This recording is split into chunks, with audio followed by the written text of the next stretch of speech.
अधिकतर देखने में आता है कि किसान दुधारू पशुओं की देखरेख तो उचित तरीके से करते हैं, लेकिन इनके नवजात बछड़े और बछिया की देखरेख सही तरीके से नहीं करते।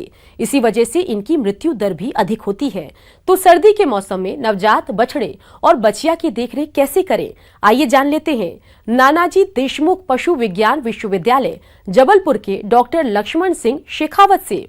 आज हम बात करेंगे बछड़े बछड़ियों की देखभाल।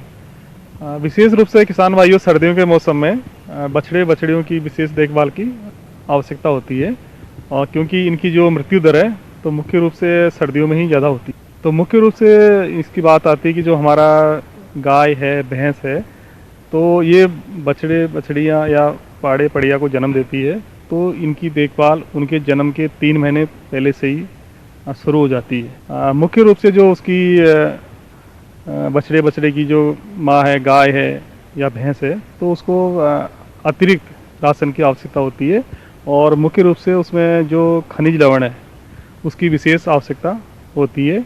तो अतः उनको 3 महीने पहले से ही अतिरिक्त राशन दिया जाना चाहिए।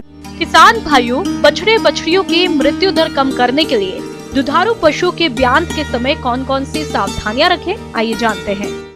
तो गाय को जन्म देने से पहले ही उसको काविंग बॉक्स में ले जाए कि उससे दूसरे पशु उसको किसी प्रकार का नुकसान नहीं पहुंचाएं, उसको मारे नहीं, और उसका समय पर सुरक्षित परवश उसका काविंग हो सके। किसान भाई, जैसे भी हमारी गाय की काविंग होती है तो सबसे पहले तो ये ध्यान रखें जो हमारा जो बछड़ा है या बछिया है, उसके जो नथने होते हैं, नाक को सलिस्मा झिल्ली होती है, उसको साफ़ करें। इसी प्रकार गर्म बोरे से उसको शरीर को साफ़ कर दें, और उसके जो खुर हैं उनको भी थोड़ा थोड़ा काट दें। और इसी प्रकार उसको जो उसका नेवल फ्लैप है, जो नाड़ा है, उसको 3 से 5 सेंटीमीटर की दूरी से जीवाणु रहित कैंची से या ब्लेड से काटें, और टिंचर आयोडीन उसके लगा दें। इससे उसे किसी प्रकार का इन्फेक्शन नहीं हो, और उसको जो नाड़ा है उसको धागे से भी बांध दें, तो उससे उसको ज़्यादा दिक्कत नहीं रहेगी। और इसके साथ ही उसका ये भी ध्यान रखें कि जो हमारा बछिया है और या पड़िया है, उसको जन्म के 2 घंटे के अंदर जरूर उसको खीस मिले। और खीस एक पौष्टिक, लैक्टेटिव और एक प्रतिरोधक क्षमता रखने वाला पदार्थ है। तो उसमें पशु में, ये जो हमारे बछड़े में जीवाणु से लड़ने की, बीमारियों से लड़ने की क्षमता उसमें देता है। और इसी प्रकार लैक्टेटिव होने से ये उसका बछड़े का जो पेट है वो भी साफ रहता है। पशुपालक भाइयों, जैसा कि आप सभी जानते हैं कि अभी ठंड का मौसम चल रहा है, तो आप इस ठंड के प्रभाव से बछड़े बछड़ियों को बचाने के लिए इनका आवास और आहार प्रबंधन कैसे करें, इसकी जानकारी कुछ इस प्रकार से है। इसी प्रकार जो बछड़े बछड़ियाँ हैं उनको सर्दी से बचाने के लिए उसके आसपास अलाव जलाते रहें, उससे उसको ठंड नहीं लगे। इसी प्रकार दिन के मौसम में उसको थोड़ा धूप में बैठा दें, और रात के समय उस पर थोड़ा टाट बोरी ढक दें, तो उसको निमोनिया नहीं होगा और वो हमारा जो बछड़ा बीमार नहीं होगा। इसी प्रकार जो उसका आवास है, जो हमारी गाय है या बछड़ा वहाँ बैठा है, वो भी पुआल वगैरह या पैरा डाल के उसको थोड़ा गर्म रखा जा सकता है, जिससे क्योंकि फर्श सर्दी में बहुत ठंडा रहता है, तो ये भी उसको ठंड से बचाएगा। इसी प्रकार जो हमारा बछड़ा है, बछिया है, दूध पिलाते, खीस पिलाएं, फिर दूध पिलाते पिलाते अगर वो 20 दिन के अधिक हो जाता है तो उसका रूमन डेवलप होना शुरू हो जाता है, और वो जैसे घास की पत्तियाँ, हरा चारा, रेजिगा या बरसीम की पत्तियाँ खा सकता है। और तो ये राशन भी उसको धीरे धीरे खिलाना शुरू करें। इसी प्रकार उसको थोड़ा, जैसे चापड़ है, ये भी गेहूँ का चापड़ है, चूनी है, थोड़ा थोड़ा उसको खिलाना। किसान भाइयों, गाय और भैंसों के नवजात बछड़े बछड़ियों को अंतः परजीवियों की समस्या से बचाने के लिए आप क्या करें, आइए जानते हैं। इसके साथ ही मुख्य रूप से ये भी बात ध्यान रखें कि जो हमारा बछड़ा बछड़िया है तो करीब वो 10 दिन के आसपास हो, तो उसमें डिवर्मिंग जरूर करें, जैसे पेप्राजीन दवा से, और जिससे कि हमारे जो पशु में जो आंतरिक परजीवी नहीं पनपेंगे और बछड़ा बछड़ी उसका कमज़ोर नहीं होगा। और इस प्रकार उसका करीब 500 ग्राम वजन प्रतिदिन उसमें बढ़ना चाहिए। यही हमारे स्वच्छ जो बछड़े बछड़ी है उसकी पहचान। इस प्रकार किसान भाइयों, अगर यदि आप इन बताई गई बातों का ध्यान रखेंगे तो हमारे जो डेयरी फार्म में काफ मोर्टिलिटी कम होगी, और आगे जाके जो हमारी अच्छी बछिया है, अच्छी पड़िया, आगे जाके अच्छी गाय या भैंस बनेगी और उससे हमारा जो डेयरी का व्यवसाय है वो लाभकारी होगा और किसानों को इससे काफ़ी फायदा होगा। हमारे प्रदेश के जो किसान भाई प्याज की खेती कर रहे हैं, उनकी फसल खुदाई के लिए तैयार है, तो प्याज का अच्छा बाजार भाव लेने के लिए इसकी खुदाई और भंडारण के समय कुछ बातों को ध्यान में रखना जरूरी होता है। तो वे कौन कौन सी जरूरी बातें हैं, इस बारे में जानकारी के लिए मिलते हैं फल अनुसंधान केंद्र ईटखेड़ी जिला भोपाल के विषय विशेषज्ञ प्रवीण बर्डे से। आज आपके प्याज के खुदाई तथा भंडारण के विषय पे चर्चा करना चाहूँगा। किसान भाइयों, बात आती है प्याज की खुदाई करते समय कौन कौन सी सावधानियां रखी जानी चाहिए जिससे गुणवत्ता युक्त अधिक प्याज का उत्पादन लिया जा सके। तो आइए जानते हैं। किसान भाइयों, इसमें आप देख रहे हैं कि इस समय अधिक जिसने खरीफ ऋतु में प्याज लगाई थी वो अभी खुदाई की अवस्था में आ चुकी है। किसान भाइयों, इसमें प्याज जो आप लगाते हैं इसके जो पकने की पहचान है, जब पत्तियां पीली पड़ के जब ज़मीन पर जहाँ से कंद होता है वहाँ से गिरने लगे, जब 50% तक यह गिरने लगे तो यह परिपक्वता की अवस्था में आ जाती है। इसमें आपको ध्यान रखना चाहिए कि जब यह 75 दिन की फसल हो जाती है तब आप इसे ड्रम से उसके जो तना है उसको ज़मीन पे लिटा देना चाहिए या फिर मोटी लकड़ी की सहायता से बेलन बना के भी इसके पत्तियों को ज़मीन पे लिटा देना चाहिए। किसान भाई, इसके बाद में आता है कि जो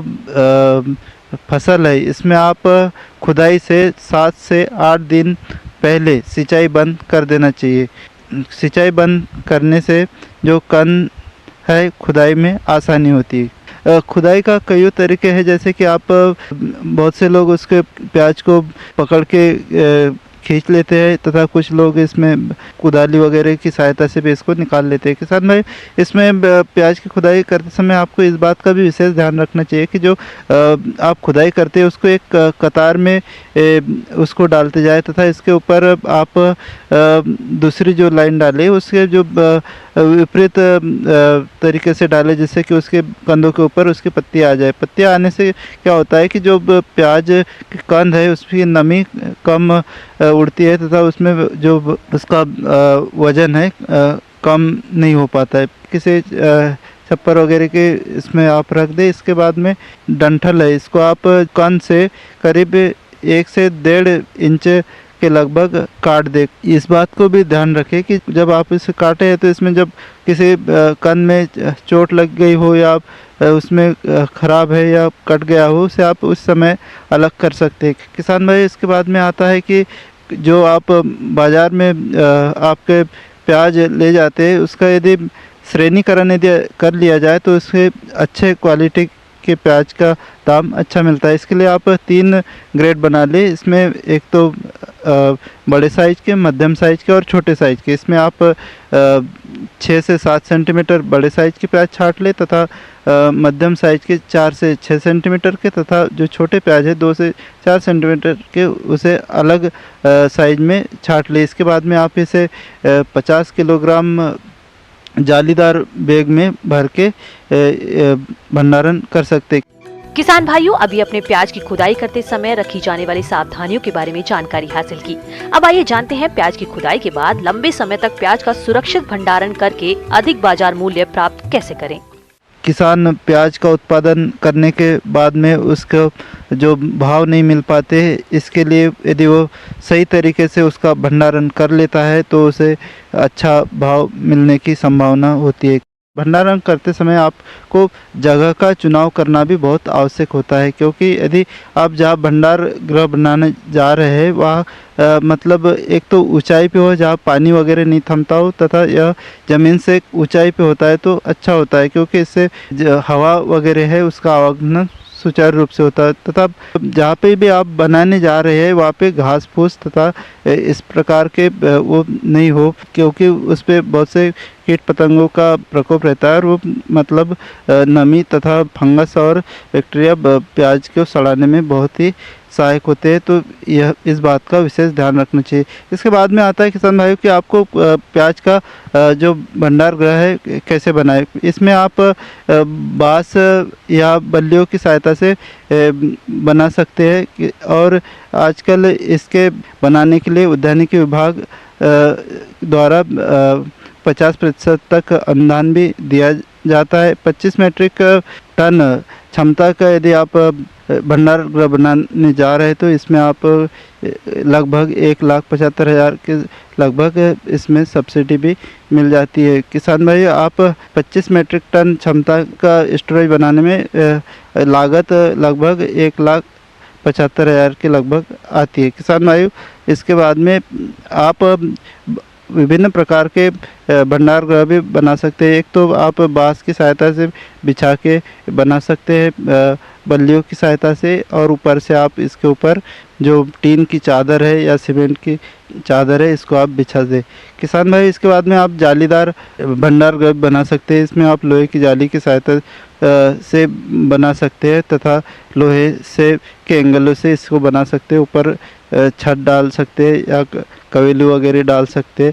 इसके बाद में इसमें प्याज आप भर दें और इस बात का विशेष ध्यान रखें कि प्याज में जो आप 8 से 15 दिन के अंतराल पे चेक करते रहे। कोई प्याज यदि सड़ जाता है तो उसे आप हटा दें, क्योंकि इससे दूसरे प्याज भी सड़ने की संभावना होती है। उसके भाव बढ़ जाते हैं, उस समय बेचते हैं तो अच्छा उत्पादन प्राप्त कर अच्छा मुनाफा कमा सकते हैं। धन्यवाद।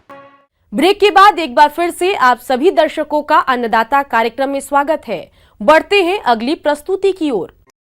ग्लेडियोलस के रंग बिरंगे फूलों को देखकर हर किसी का मन प्रसन्न हो जाता है। बाजार में इन फूलों को दाम भी अधिक मिलता है, तो जो किसान भाई इस लाभ को देखते हुए ग्लेडियोलस की खेती कर रहे हैं, वो इसके अच्छे फूलों के उत्पादन के लिए फसल की देखरेख किस प्रकार से करें, इस बारे में बता रही हैं कृषि वैज्ञानिक डॉक्टर लिली किस्पोट्टा। ग्लैडियोलस की खेती के बारे में बात कर रहे हैं, और जैसा कि हमारे किसान भाई भी जानते हैं कि ग्लैडियोलस एक बहुत ही महत्वपूर्ण कट फ्लावर है और इसकी देश और विदेश में मांग दिनों दिन बढ़ती जा रही है। किसान भाइयों ने इसकी खेती के लिए अक्टूबर में कंद अगर लगाई है तो उनके खेत में जो फसल अभी खड़ी है वो अभी उसमें पुष्प कलिका आने की अवस्था है, डंठल उसमें आने शुरू हो गए होंगे। तो इस दौरान हमारे किसान भाई किन बातों का ध्यान रखेंगे ताकि उन्हें अच्छी उपज और अच्छे कट फ्लावर का स्पाइक प्राप्त हो। ग्लेडियोलस की फसल से अच्छी गुणवत्ता की फूलों की प्राप्ति हो, इसके लिए इसमें समसामयिक कार्यों को समय पर करना बेहद जरूरी है, जो इस प्रकार हैं। जब हम बात करते हैं ग्लैडियोलस की खेती करने की, तो हमारे बिहार और झारखंड में मुख्यतः हमारे किसान भाई खुले खेतों में इसकी खेती करते हैं।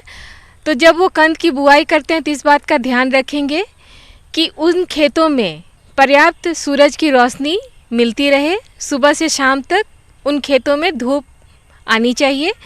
इससे फूलों की गुणवत्ता में बढ़ोतरी होती है। तो सबसे पहले तो किसान भाई ध्यान रखेंगे कि जिन खेतों में अभी ग्लैडियोलस की फसल 2 से 3 पत्तियों वाली अवस्था में है, उस अवस्था में वो पहली बार अपने खेतों से अवांछित जो खरपतवार हैं उनको हटा दें, क्योंकि इन्हीं खरपतवारों की वजह से फसल में कई तरह के कीड़े मकोड़े और बीमारियों का आक्रमण होता है। इसके बाद खरपतवार हटाने के बाद मिट्टी को चढ़ाते हैं। उस समय 90 किलो यूरिया की टॉप ड्रेसिंग करनी है, मिट्टी में मिलानी है, उसके बाद मिट्टी को चढ़ाना है। सिंचाई प्रबंधन। खेत में उचित नमी बनाए रखने के लिए 7 से 12 दिनों के अंतराल पर आवश्यकता अनुसार सिंचाई करते रहना चाहिए। ड्रिप से सिंचाई करने पर 40 से 60% पानी की बचत होती है। इसके साथ ही साथ इस बात का भी हमें ध्यान रखना है कि इसके बाद जब हमारी फसल 5 से 6 पत्तियों वाली अवस्था में आएगी, उस समय दोबारा हमें अपने खेतों से खरपतवार हटानी है और नाइट्रोजन की जो दूसरी खुराक है यूरिया के रूप में 90 किलो यूरिया के रूप में हमें दूसरी बार खरपतवार हटाने और मिट्टी चढ़ाने के दौरान देनी है। किसान भाई इस समय इस बात का भी ध्यान रखेंगे क्योंकि ग्लैडियोलस की हाइट, जो पौधे की हाइट है वो अधिक होती है। तो जब पौधे की लंबाई अधिक हो जाती है तो उसे हवा में झुकने का डर रहता है, टूटने का डर रहता है स्पाइक का। तो उन सब से बचने के लिए इस समय पौधों को सहारा देने की आवश्यकता है। तो सहारा देने के लिए हम बांस की डंडियों का इस्तेमाल करते हैं। ग्लेडियोलस की फसल में कई तरह के रोगों का प्रकोप होता है, तो इसके लिए खेत में निरीक्षण करके देखें और समय रहते फसल सुरक्षा के उपायों को अपनाएं। इसके साथ ही साथ किसान भाई इस बात का भी ध्यान रखेंगे कि इस समय पत्तियों में जो कीड़े लगते हैं, जो पत्तियों को खाकर नुकसान पहुंचाती है, यदि पत्तियों में कीड़े आते हैं तो वो किसी न किसी वजह से हमारे फूलों के डंठल को भी नुकसान पहुंचाती हैं और कलियों में भी वो चली जाती हैं। तो उनसे रोकथाम के लिए कीटनाशक का भी प्रयोग करेंगे। तो कीटनाशक के लिए आप क्लोरपाइरीफोस इसका 1 मिलीलीटर 1 लीटर पानी में घोल बनाकर स्प्रे कर सकते हैं। यदि इस अवस्था में आप इन बातों का ध्यान रखेंगे तो आपको अवश्य ही अच्छी गुणवत्ता वाले ग्लैडियोलस के कट फ्लावर्स प्राप्त होंगे, जिसकी आप मार्केट में अच्छे दामों में बेच सकते हैं और अच्छी आमदनी प्राप्त कर सकते हैं।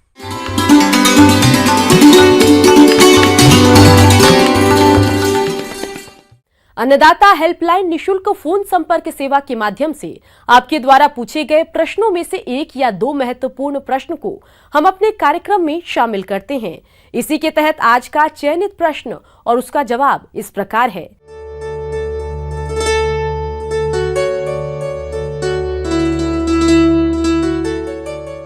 अन्नदाता निशुल्क फोन संपर्क सेवा के माध्यम से पूछे गए प्रश्नों में से आज हमने जिस प्रश्न को कार्यक्रम में शामिल किया है उसे पूछा है ग्राम बरेकेल, जिला महासमुंद के कृषक संतोष कुमार पटेल ने।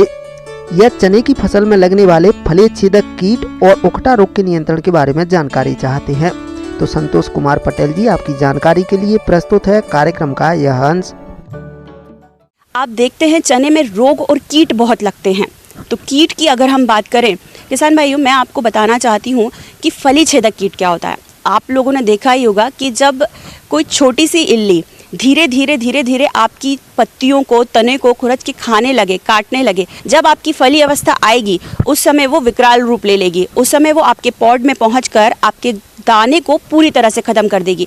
तो ये स्टेज ना आ पाए, इसको रोकने के लिए हम या तो एकीकृत कीट प्रबंधन कर सकते हैं। एकीकृत कीट प्रबंधन क्या होता है? जैसे कि आप देखते हैं कि हम 1 हेक्टेयर में 15 से 20 जगह टी आकार की खूंटी लगा देते हैं। उस टी आकार की खूंटी का मतलब ये होता है कि उस पर पक्षी आकर बैठे और वो इस इल्ली को खा सकता है। इसमें आप फेरोमोन ट्रैप का भी यूज़ कर सकते हैं। उसी से आप ये भी एक अंदाज़ा लगा सकते हैं कि आपके खेत में कितनी इल्लियों का प्रकोप हो रहा है। रात्रि में लाइट ट्रैप का भी यूज़ कर सकते हैं।